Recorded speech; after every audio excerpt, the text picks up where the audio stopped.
Ça, c'est le quiz.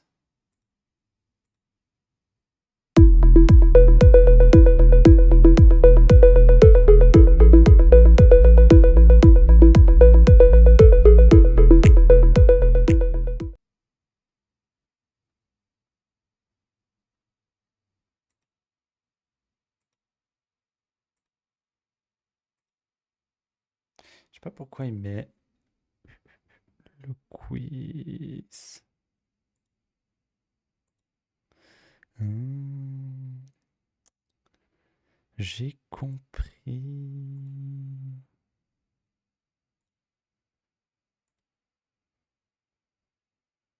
Ah, voilà. C'est parce qu'en fait, je suis sur ça. Euh, si on parle des entorses de cheville, je vais voir pour montrer un truc comme ça. Déjà, c'est ce qui est intéressant de savoir, ce que j'aime bien montrer, c'est... Donc oui, on parle des entorses de cheville maintenant. Un peu voir la côté anatomie, le côté voilà, ouais, image liée aux planches anatomiques. Et puis ensuite voir qu'est-ce qu'on a à faire. Parce qu'il y a vraiment au niveau médical des données maintenant qui sont intéressantes, qui sont peut-être pas à jour chez tout le monde, chez les professionnels de santé. Et je pense que c'est assez intéressant de discuter de ça. Comment je peux zoomer?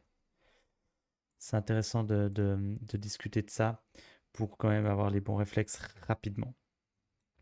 Donc l'entorse de cheville, ben, c'est une déchirure ligamentaire. Je ne sais pas la définition de l'entorse.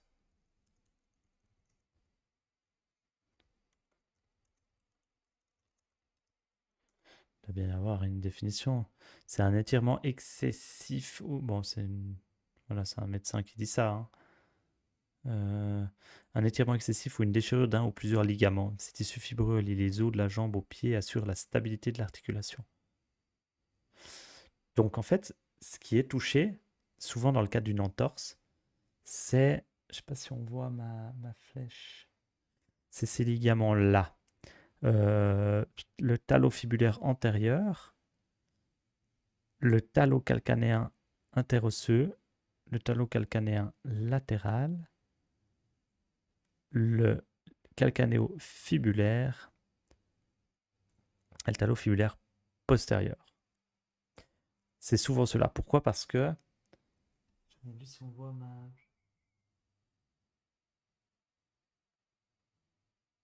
On voit pas ma souris, hein. Je la mets là.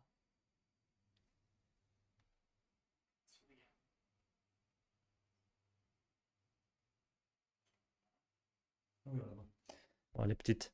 Elle est là.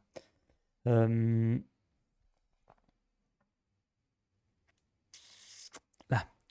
En fait, ce qui se passe, c'est que le pied, là, il faut voir que quand on fait une entorse, on a le pied qui part en dedans. C'est mon pied droite. Ça part comme ça, donc ça vient. Tous ces ligaments là qui sont latéraux de la cheville peuvent péter. Et en fonction de l'amplitude qu'il y a, soit ça étire, soit ça déchire, soit ça pète complètement, soit ça arrache l'os. C'est les stades d'une entorse. Stade entorse cheville, je regarde là parce que j'ai un petit doute, je ne sais plus si c'est stade 4, s'il y a 4 stades ou 5, je ne sais plus.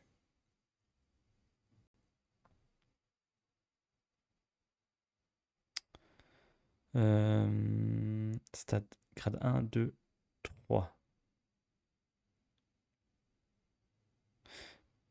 Donc il manque le 4 là. Du coup, 4 c'est l'arrachement osseux.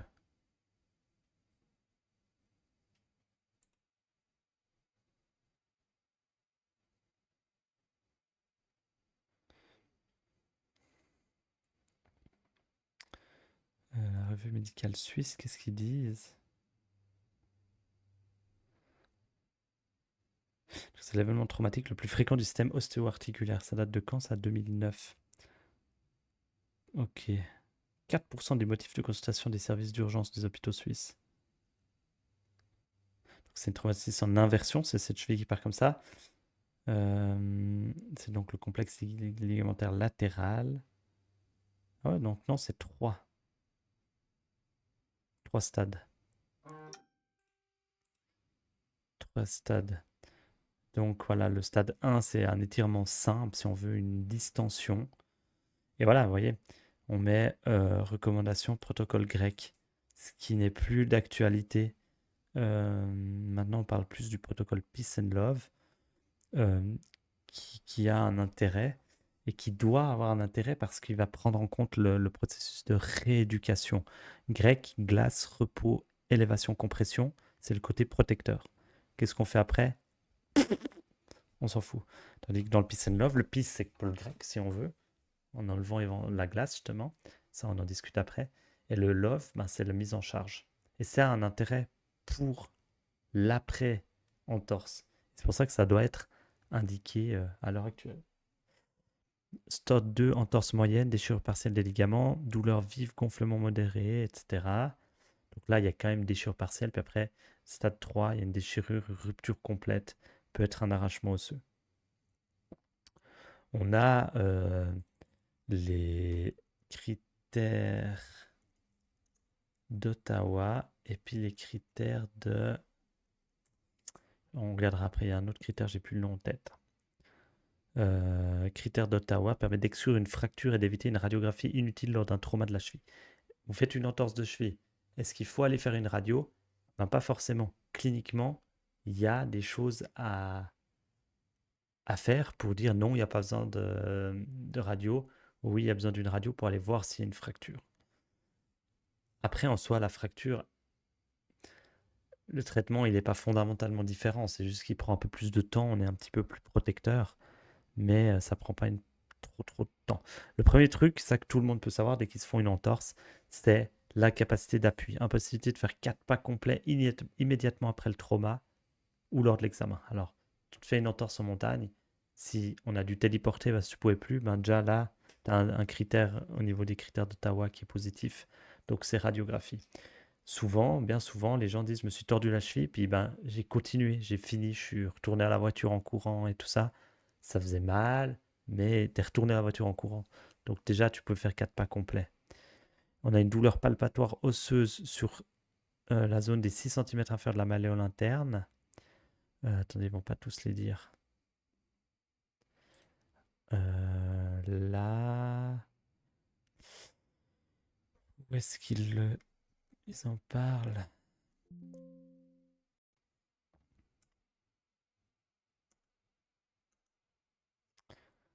Voilà. Douleur malléole interne, portion postérieure de la malléole sur 6 cm, la malléole interne. D'accord? Donc là, palpatoire, si on appuie et ça fait mal, on peut suspecter une fracture. La même chose à l'externe, sur le péroné. On peut suspecter une fracture si c'est positif à la palpation. Incapacité de mise en charge et de faire 4 pas, c'est ce que j'ai dit avant. Douleur à la base du 5e métatarsien. Donc ici, ça, si la douleur à la base palpatoire est... Bah, s'il y a une douleur à la base, c'est un critère qui indiquerait peut-être d'aller faire une radiographie. J'y reviendrai après. Douleur de l'os naviculaire à la palpation. Et puis il y a aussi, sauf erreur, l'âge, plus de 50 ans. Selon les critères cliniques, c'est-à-dire que moi, ça m'est arrivé plein de fois en cabinet d'avoir quand même des douleurs là parce que les gens sont un peu en panique, sont hypersensibles, hyper réactifs. Puis au final, il n'y a pas de grande fracture. Il n'y a pas de fracture du tout même. Donc voilà, il faut voir le jugement clinique, il faut voir l'état du patient, etc. Pour moi, les 5 pas, les 4 pas, la mise en charge après sont fondamentales. Il faut savoir que la radio, en fait, le problème, c'est que la radio, elle ne montre pas tout le temps des traits de fracture. Pour être beaucoup plus précis, il faudrait faire des IRM qui sont très coûteux, qui sont difficiles d'accès dans un premier temps. Donc, on ne le fait pas. Mais, mais voilà, ouais. Donc, c'est ça à savoir. Après, l'autre critère, donc les critères d'Ottawa, ils n'en parlent pas là. Je ne sais pas de quand ils datent cette histoire.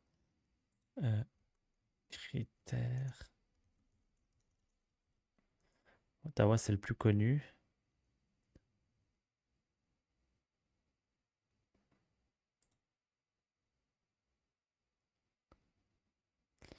Les critères, c'est pas bernois, c'est un autre truc. Voilà, ils disent protocol RISE. C'est dommage, nouveau, c'est pas le bon protocole si on veut. Dans le sens où, voilà, là il y a l'âge. De nouveau, c'est des protocoles qui prennent trop en compte le côté protecteur, qui est très dommage. Je sais plus les critères de Bernedes. Un truc comme ça. Cheville bernoise. Ah, bernaise. Ah, j'ai compris. Pas Bernedes déjà, mais bon, c'est pour ça que ça m'a rendu en erreur. Bernaise Ankle Rules, les critères de la cheville, les critères bernois. C'est la même chose que pour les critères d'Ottawa.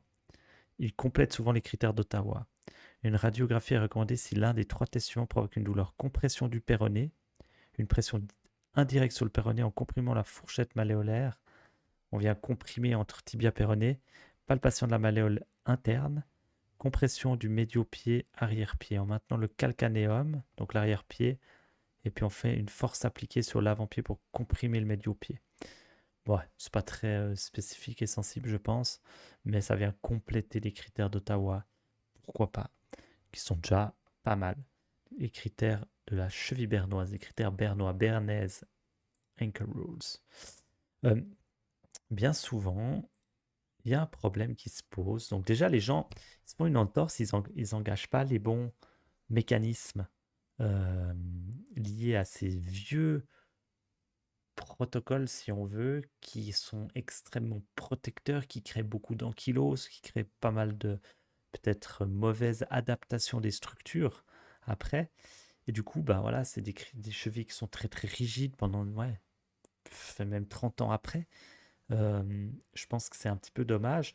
Après, l'autre problème majeur qui se passe, je sais pas si on va voir là-dessus, des entorses qui guérissent très mal, parce qu'une entorse, ça guérit assez vite. Il y a des entorses, ah, on voit pas, hein.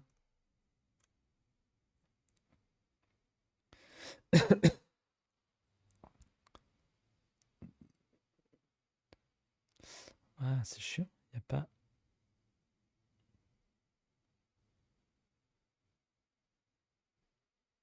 Pardon, ça défile vite, je sais. C'est qu'en fait, c'est des lésions de la syndesmose qui sont problématiques. C'est là. Euh, ligament tibiofibulaire antérieur et postérieur. En fait, quand il y a une lésion à ce niveau-là, entre le tibia et le péroné, donc ça c'est le péroné, ça c'est le tibia, le gros, euh, ça peut déchirer là, ça peut déchirer là, et ça crée en fait une hyperlaxité dans cette zone-là qui n'est pas censée être trop mobile. Ça crée en fait ces douleurs d'entorse qui, plusieurs semaines et mois après, sont toujours présentes, avec des gonflements, et puis une douleur type entorse qui est toujours là, alors que en théorie, il ne devrait plus y avoir cette problématique-là. Il y avait Flavio Bonnet qui avait fait une bonne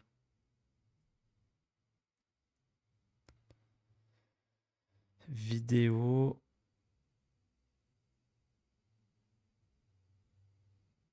Là, ça. Dans les entorses de cheville, c'est les lésions de la syndesmose. La syndesmose, c'est un petit ligament qui lie le tibia et la fibula. Et généralement, Je regarde juste si on entend le son. C'est bon.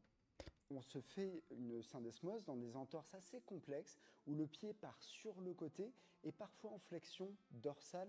Donc flexion dorsale, rotation externe. Donc là, c'est le Concrètement, avec un mécanisme patient, inverse de ce que j'ai dit. Donc nous, la plupart du temps, la cheville, elle part en dedans. Donc ça vient déchirer l'extérieur. Les lésions de la syndesmose, ça se passe plutôt quand on se fait une entorse en éversion. Donc le pied part, lui, vers l'extérieur et ça pète les ligaments internes. Et ça peut péter effectivement les ligaments, enfin la syndesmose entre le tibia Attendez. vous avez une douleur qui est supramalléolaire, d'accord? Donc qui est au-dessus. Généralement, d'habitude, dans 9 cas sur 10, le ligament qui est le plus atteint, c'est le ligament talofibulaire antérieur. Mais là, dans ces cas-là, vous avez une douleur qui est supramalléolaire, qui est Donc au-dessus c'est ici. plus haut qu'une Parfois, entorse. vous avez un gonflement qui est au-dessus ici, donc c'est très étonnant d'avoir un gonflement ici dans une entorse. Souvent c'est Généralement, l'œil elle de est ici, pigeon. on appelle ça un œuf de pigeon. Mais pas si le Et vous pied avez des part patients qui en vont avoir inversion. plus de mal à appuyer, qui parfois n'arrivent même pas à poser le pied, qui ont vraiment une très très grosse douleur à la mise en tension. Et vous, cliniquement, vous avez une douleur à la palpation assez haute. Parfois, lorsqu'il y a une grosse entorse de la syndesmose, c'est déchiré plus haut. Avec les masses musculaires et les tendons, c'est pas évident, c'est moins évident à palper.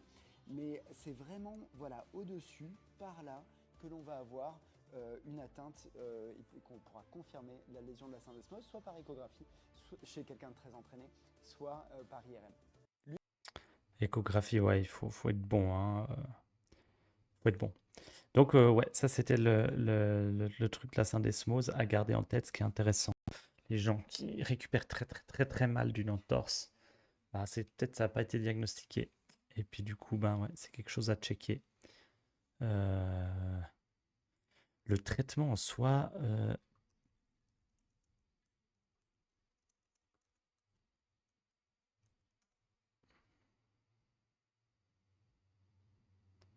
ça dépend de la stabilité, c'est ça, hein. Donc on fait de la physio et tout, comme pour toute entorse. Lésion instable nécessite une chirurgie. Et c'est ça le problème, c'est que je pense qu'il y a souvent probablement une instabilité de ça. Ça date d'il y a 10 ans.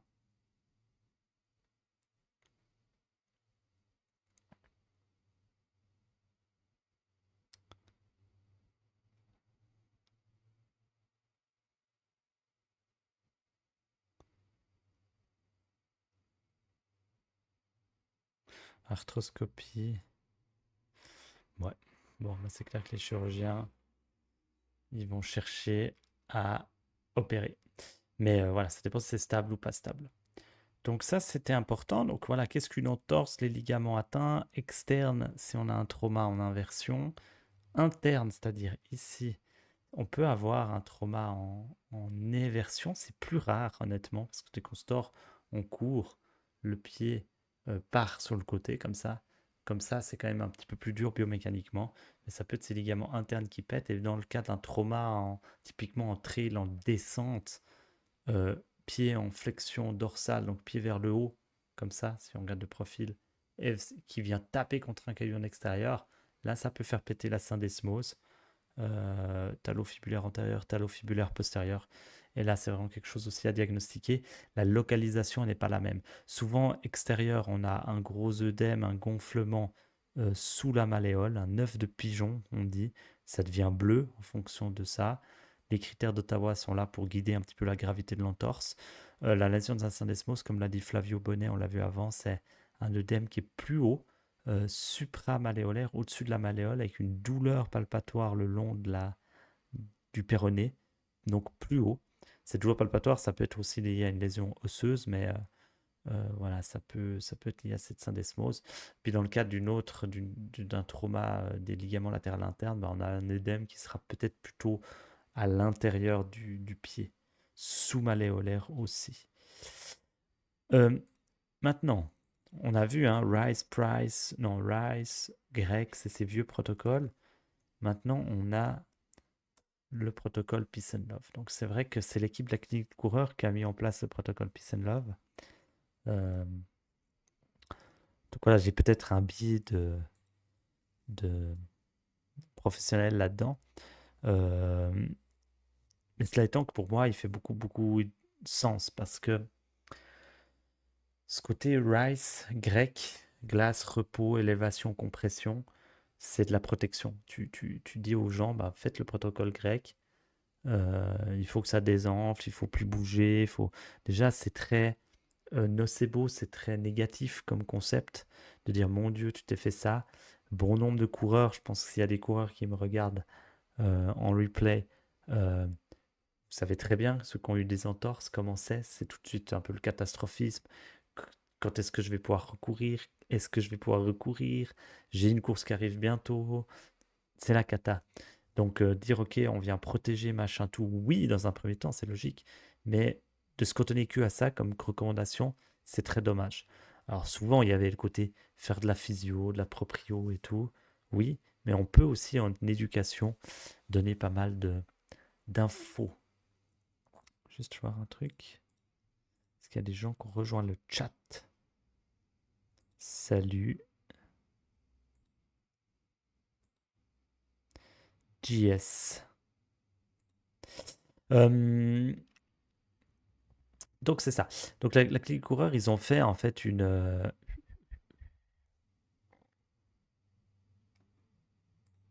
un article qui a été en fait publié dans le BJSM. Le BJSM, le British Journal of Sports Medicine, qui est une des plus grandes revues de littérature dans la médecine du sport. Euh, donc ils en ont fait un article avec les références. Là,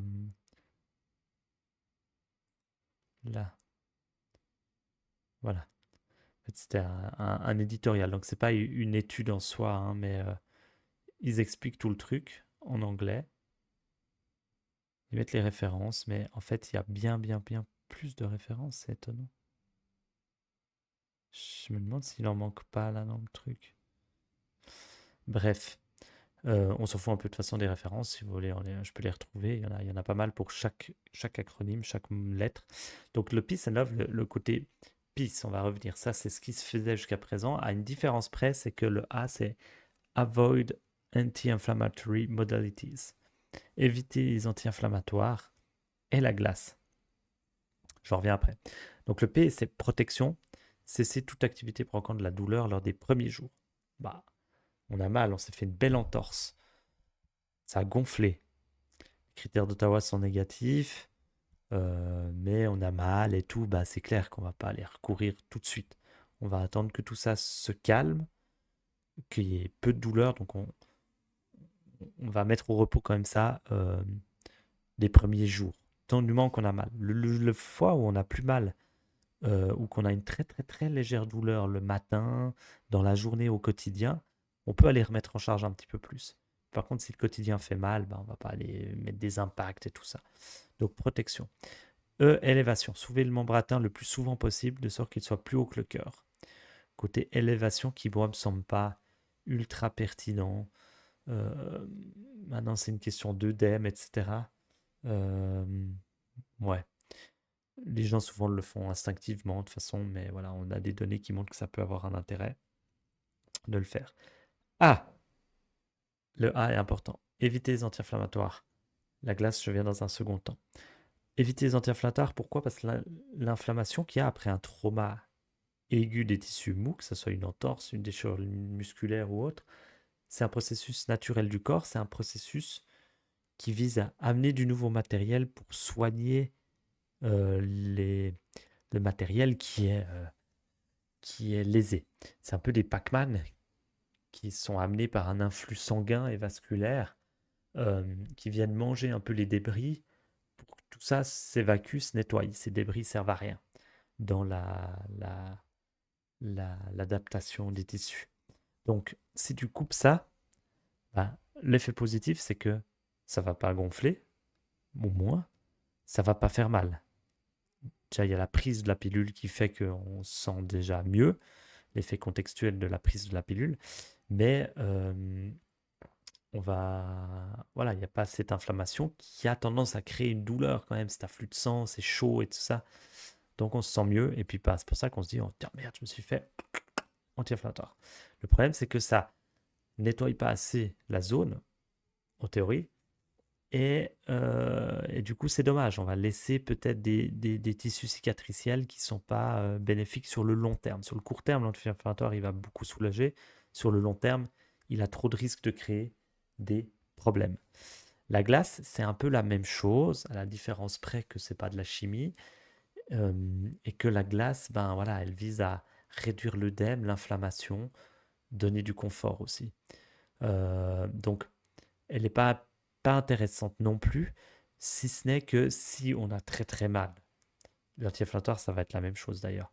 Mais la glace, si on a très mal, qu'au quotidien, c'est la baston, que voilà, on peut rien faire, on peut mettre de la glace. bien sûr, dans les premiers jours, dans le côté protection. L'anti-inflammatoire aussi, si ça nous empêche de dormir parce qu'on a trop mal, vaut mieux bien dormir, bien récupérer, et donc en prenant un anti-inflammatoire, que de passer des nuits blanches parce qu'on a une méga douleur.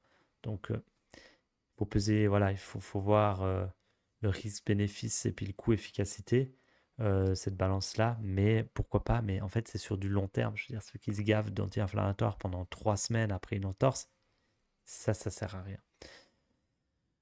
Le côté compression, on peut installer un bandage élastique ou un taping pour mieux réduire le gonflement. Ça, moi, je fais jamais. Nouveau, si le gonflement, l'afflux sanguin est intéressant, autant le laisser. L'anti-inflammatoire, la glace, la compression aussi, il y a un truc qui est pas forcément bénéfique, c'est qu'on prend ça, donc on a moins l'information de douleur. Et donc on va charger plus vite sur des tissus qui ne sont pas capables de tolérer cette charge. C'est juste qu'on n'a pas notre retour, notre système nerveux central qui va nous dire, tiens, ça c'est trop par rapport à ce que j'ai eu. Ça va être coupé le message, donc on va charger un peu plus. Donc en termes de rééducation sur le long terme, d'adaptation, c'est non plus pas intéressant. Et dans le PI, c'est l'éducation. Enseigner les bonnes pratiques afin d'éviter la surinvestigation médicale, la surmédication et la modalité passive inutile. Et les modalités passives inutiles. Donc, c'est expliquer. C'est expliquer le Peace and Love, c'est expliquer qu'est-ce qu'une entorse, c'est expliquer ce qu'on faisait avant, puis pourquoi c'est pas bien. C'est expliquer qu'est-ce qui fonctionne dans la littérature. Est-ce que de faire du reiki, de faire des fumigations, ça aide. Est-ce que faire de la thérapie manuelle, ça aide? Est-ce que faire de l'acupuncture, du dry needling, ça aide? C'est d'expliquer ce qui peut aider. Les anti-inflammatoires rentrent en ligne de compte, etc., dans l'éducation de l'explication. Donc ça, c'est le paramètre du peace. On les protège dans un premier temps. Et puis, tout l'intérêt de ce peace and love, c'est le côté love. En gros, L pour load, c'est quantifier le stress mécanique. Donc, dans l'éducation, il faut expliquer la QSM, la quantification du stress mécanique. Cette mise en charge progressive à faire pour que les tissus subissent, s'adaptent, se renforcent, resubissent une charge un petit peu plus grande, s'adaptent, se renforcent, etc. Donc, le load, il est important.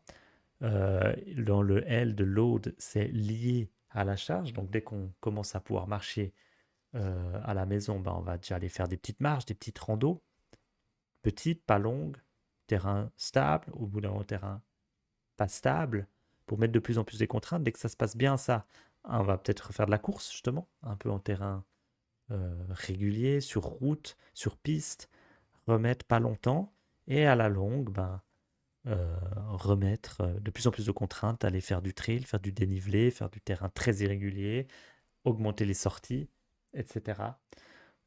Donc ça, c'est la mise en charge, le load. Le load, bien sûr, qui a le côté exercice aussi, mobilité, force, proprioception.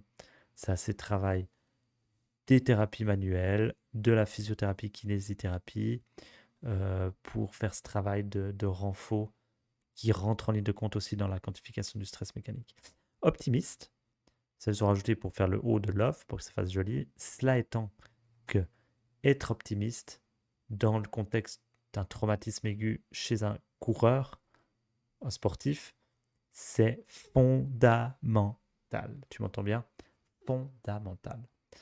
Euh, Ces anciens protocoles, comme je l'ai dit avant, ils étaient très nocebo, ils étaient très inquiétants. Les gens, voilà, mon Dieu, je dois mettre au repos 6 semaines, je dois mettre des béquilles, je peux plus courir, je peux même pas marcher, je peux même pas faire de vélo. Enfin, c'est très inquiétant. Donc le PIS, il est là pour protéger, mais très vite basculer sur l'offre dans l'éducation qu'on fait, dire voilà, vous pourrez mettre en charge dès que le feu vert, il est comme ça. Soyez optimiste. Ça guérit vite si on s'investit dans cette rééducation. Et on a en fait des données, tant rigolo que ça puisse paraître, on a des données qui montrent que l'optimisme, en fait, favorise la guérison. Je vais essayer de chercher une étude. Euh, Où est-ce que je l'ai?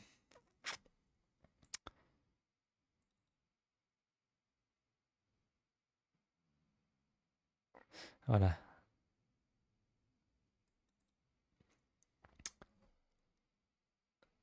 Est-ce qu'on a des études récentes? Bah, en fait, sur l'optimisme, on a toutes ces études-là. 2020, bon, Peace and Love, ok, RC de Peace and Love. Gene- Generally, comme la science, Generally, 2020, Psychological Intervention Help Facilitate Recovery Following Musculoskeletal Sport Injury, a Systematic Review. On pourrait regarder celle-là.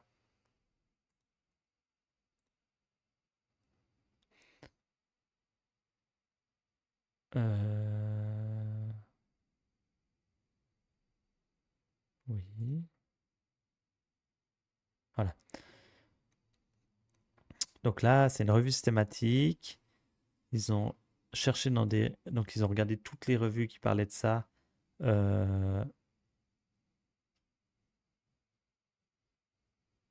Jusqu'à mai 2018.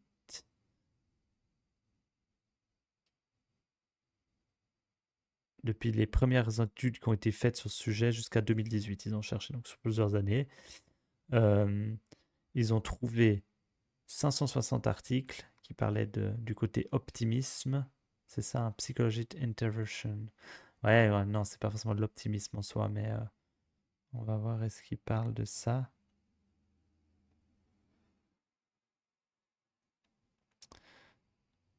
Donc les interventions de relaxation et d'imagerie guidée, de positive self-talk, de setting goal, de se fixer des objectifs, voilà, des trucs émotionnels.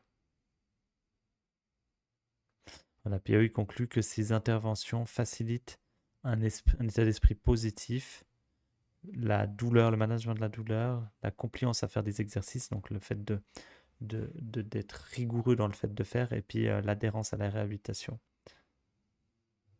Donc ça montre que ces interventions psychosociales globales, qui n'est pas que le positif, facilitent la récupération en fait.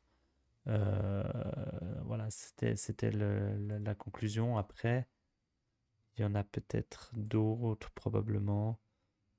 Ah mince, en fait, ça revient là. Là aussi. Effect of the therapist statement on patient outcome and the therapeutic alliance. Ça, c'est plutôt le côté du patient. L'alliance thérapeutique qui est importante, donc le fait d'être crédible auprès du patient. Voilà, c'est toutes ces choses-là, en fait, qu'en gros, si je reviens sur mon truc de peace and love, l'optimisme a un rôle à jouer. La vascularisation, faire des activités cardiovasculaires pour irriguer les tissus endommagés et augmenter leur métabolisme. En gros, pour apporter quelque chose d'intéressant au niveau vasculaire sur une zone lésée. Quand on a une entorse de cheville puis qu'on n'est pas capable de courir, on peut peut-être marcher un petit peu, qui n'est pas une activité cardiovasculaire très importante, qu'on peut marcher mais on ne peut pas encore courir. C'est trop. La course, c'est quand même une activité très impactante. Faites du vélo.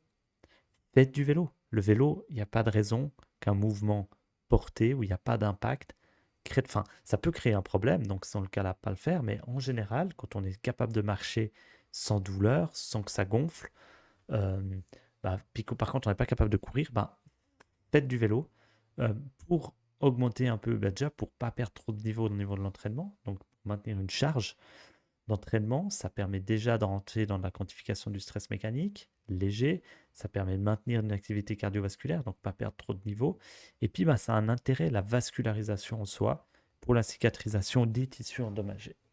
Donc ça c'est important, et le dernier, les exercices de mobilité, de force et de proprio, comme je disais avant, c'est important.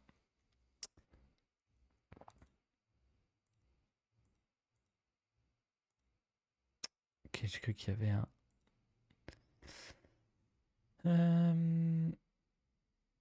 Donc voilà, ça c'était le Peace and Love, qui est intéressant. Est-ce que je voulais dire encore un truc? Parce que moi, j'arrive du coup au bout de l'entorse de cheville. Quelque chose que je referai quand il y aura du monde aussi. C'est toujours intéressant parce qu'il faut de l'échange. Et puis justement, peut-être répondre à des questions, avoir des témoignages qui font dire que c'est pas, ça marche pas ou que ça marche, je ne sais trop quoi. Je vais dire encore un truc sur... Je sais plus. Je ne sais plus. Et puis, ben, comme je suis tranquille maintenant,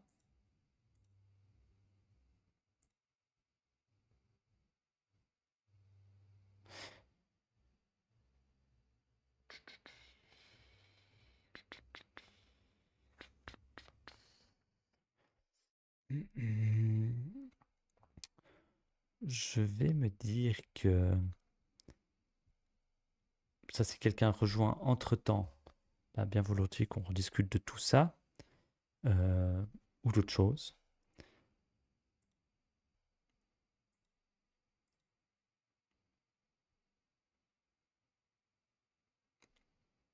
Et que sinon, je vais m'envoyer un petit jeu. Puis après, je vais aller gentiment me coucher. Il y a eu des gros orages cette nuit. C'était compliqué de dormir là. Minuit, 4 heures.